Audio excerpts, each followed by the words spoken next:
사진으로 보는 근대사 시간입니다. 먼저 사진 소개부터 부탁드릴게요. 예, 대한제국 시기 의병을 찍은 그 사진인데요. 네. 사진은 1907년 영국 출신의 맥켄지 기자가 충청도 충주 근처에서 찍은 그 의병의 모습입니다. 네. 이 장면을 드라마 미스터 션샤인 마지막 장면에서 똑같이 재현해서 화제가 되었죠. 들어가기 전에 상진님 말씀부터 한번 살펴볼까요? 도전의 5편 287장인데요. 예, 한번 읽어보겠습니다. 하루는 상제님께서 말씀하시기를 지금은 천지 도수가 정리되어 각 신명의 자리가 잡히는 때라. 일본 사람이 효줄을 띠고 조선에 건너와서 임진란 때에 각 오지에 들어가 죽은 저의 선영신들을 찾아가려 하므로 이제 조선의 의병들이 그 일을 이루어 주려고 산중 깊숙한 곳까지 그들을 이끌고 들어가느니라. 자, 이렇게 말씀하셨습니다. 의병 운동이 활성화된 배경을 신도 차원에서 말씀 내려주고 계신데요. 우리가 역사를 보는 눈을 사관이라고 합니다. 지금까지의 사관이라는 것은 인간 현실의 관점에서 역사를 해석을 했잖아요.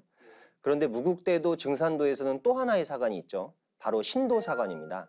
이것은 신의 가르침, 신의 섭리로 역사를 해석하는 걸 말하는데요. 구체적으로는 상제님의 9년 천지공사 내용을 역사로 해석하는 것을 말합니다. 현실사관과 신도사관이 합쳐질 때에 완전한 역사 해석이 된다고 생각을 합니다. 예, 그렇습니다. 신도사관을 말씀을 하셨는데요. 네. 다른 말로는 천지공사 사관이다. 이렇게 정의를 해볼 수도 있겠네요. 네. 이제 그 본론으로 들어가 있습니다. 그러니까 우리가 구한말에 일어나서 일제에 저항한 그 사람들을 의병이라고 하는데요. 다른 말로는 창의군이라고 했습니다. 네. 이 의병들은 크게 세 가지 사건을 계기로 일어났습니다. 첫째가 을미지병과 단발령 때문에 일어난 을미의병이 그 시작입니다. 이때는 이제 전국의 유생들이 주축이 되어 일어나게 되는데요. 그리고 둘째는 1905년 그 을사년에 그 을사늑약이 체결되면서 그 의병들이 크게 일어나게 됩니다. 이때 그 민영환의 그 자결이 의병 봉기에 크게 그 영향을 끼치게 되죠. 대표적인 그 의병장이 그 최익현 선생입니다. 그리고 세 번째가 1907년 정미 7조약 이 체결인데요. 이때는 그 군대가 해산되면서 군인들이 의병투쟁에 가세하게 됩니다. 그래서 1907년과 1910년 사이의 의병투쟁이 매우 격렬했다라고 나옵니다. 네. 일본 측의 공식 통계를 보면 이 기간 동안에 의병 15만여 명이 봉기해서 총 2,851회의 충돌이 있었고 그 결과로 의병 사상자가 사망 16,700명, 부상 6,770명으로 집계되었다고 합니다. 예, 참 안타까운 숫자입니다. 저는 이러한 그 의병의 정신이 가까이에는 동학의 보국안민 정신에서 유래했다고 보는데요. 더 거슬러 올라가면은 임진왜란 때 의병 항쟁이 있고요. 또 하지만은 그 우리 원형 문화, 신교 문화에서 본다면 그 근원이 더 오래되었죠. 바로 단군 조선 시대 때의 국자랑 조직입니다. 평상시에는 삼신상제님을 섬기면서 몸과 마음을 이렇게 수련하다가 국가의 위기가 발생하면 그때 이제 전사로서 싸움터에 달려가 이렇게 목숨을 바쳤습니다. 이들을 이제 머리에 천지화, 무궁화를 꽂았다고 해서 이제 천지화랑이라고 불렀는데요. 신라 화랑도의 전신이라고 할 수 있죠. 저는 그 이 의병들의 가치관이 드라마 미스터 선샤인에서 잘 묘사되었다고 생각합니다. 특히 이제 그 개벽지에도 나오는데요. 그 20회에서 이정문이 고종과 이렇게 대화를 할 때요. 경은 두렵지 않은가? 폐하, 신도 두렵사옵니다. 하나, 신이 가장 두려운 것은 싸워보지도 않고 대한이 일본의 손에 넘어가는 것이옵니다. 한 이방인이 말하길 빼앗기면 되찾을 수 있으나 내어주면 되돌릴 수 없다 하여 싸웁니다.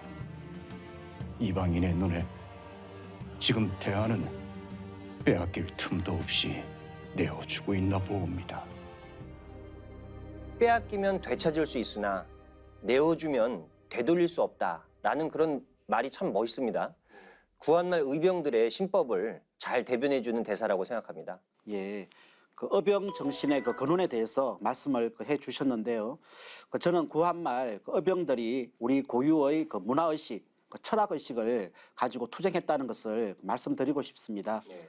실제 독립군들의 그 증언을 들어보면 낮에는 투쟁하고 밤에는 그 천부경을 수첩에 이렇게 적어놓고 항상 그 암송하며 공부를 했다고 합니다. 네. 그 140쪽 그 사진을 보면 무명의 그 독립군 그 사진에 천부경이 이렇게 적혀 있죠. 네. 그리고 이 홍범도 장군이나 오동진 장군, 여운영 선생 등도 천부경 그 매니아였다는 게 그들의 그 문집이나 그 기록에서 나오는데요. 그렇죠. 잘 아시다시피 홍범도, 오동진 장군은 그 계연수 선생이 환단국이 그 발간하는데 개인 사제를 털어서 보태주신 그 분들이잖아요. 네, 맞습니다. 예, 그 우리 그 뿌리 역사 의식이 아주 그 투철한 그 분들이죠.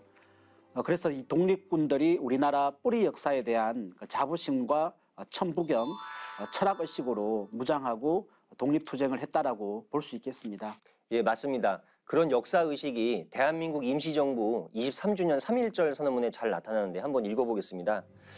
우리 민족은 처음 환국이 창립된 이래 단군, 부여, 삼한, 삼국, 고려, 조선 및 대한민국을 거쳐 5천년의 국가 주권은 한 민족에 의해 계승되었으며 큰 난리를 겪고도 우뚝하게 독립하였고 민족의 광채를 보존하며 100번 전쟁에 분발하여 시종일관하였고 전 국가의 인격을 보존하였다고 이렇게 하였습니다.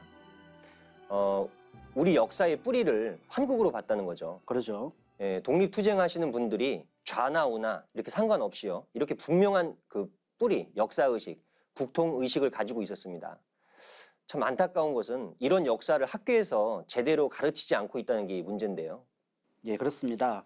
저번 그 시간에 우리 역사 교육의 그 현 주소를 그 말씀을 한번 드린 적이 있어요. 네. 역사 왜곡은 그 고대사에만 이렇게 있는 게 아니라 이 근대사에도 있습니다. 특히 학교에서 독립운동사를 제대로 가르치지 않고 있습니다.